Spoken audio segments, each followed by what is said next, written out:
Hello, this is Corbin, and we're going to be going over this question here, which basically tells us to write a mechanism and label some things: conjugate acid, conjugate base, pKa values, and equilibrium arrows. So part A and B. Part A asks us to rewrite the starting materials in good line angle form. When it asks you that, all you have to do is abbreviate potential bonds of interest and functional groups. So take, for example, hydroxide here on this molecule. You'll see that hydroxide in line angle form is just written OH, with the O being the molecule that's connected to the carbon chain, right? So to write this out, you have to write the bond, right? So we go O bond H instead of OH. Same with these groups here. NH2 group, we just write that out. And then we also write out the oxygen. Hydrogen can just be implied here. It's not really important, but to be more thorough, add the hydrogen. And part B tells us to label the acid base, conjugate acid, conjugate base.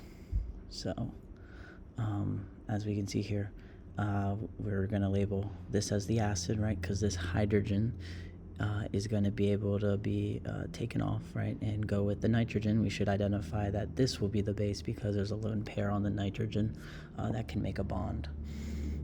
So to write out the mechanism, we're going to show it with these lone pairs kind of snatching, or the nitrogen's lone pair snatching the hydrogen, and that sigma bond between oxygen and hydrogen being sent to the oxygen. So we get the conjugate base with an O negative, and we get a conjugate acid with an NH3 plus group. Parts C and D ask us to look at the pKa values for both the acid and the conjugate acid, and us to redraw the equilibrium arrows. This is quite simple. You can take a moment now, search it up if you'd like.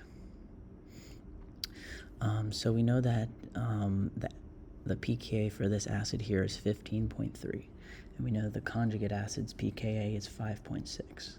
Right? These are the sources I got those from. So with this acid here being stronger, having a lower pKa, meaning we'll want to deprotonate a lot more, right? We're going to see that the equilibrium will shift to the left and form our reactants. Our reactant side will be favored. So yeah, that is the problem, and I hope you guys have a good one. Bye-bye.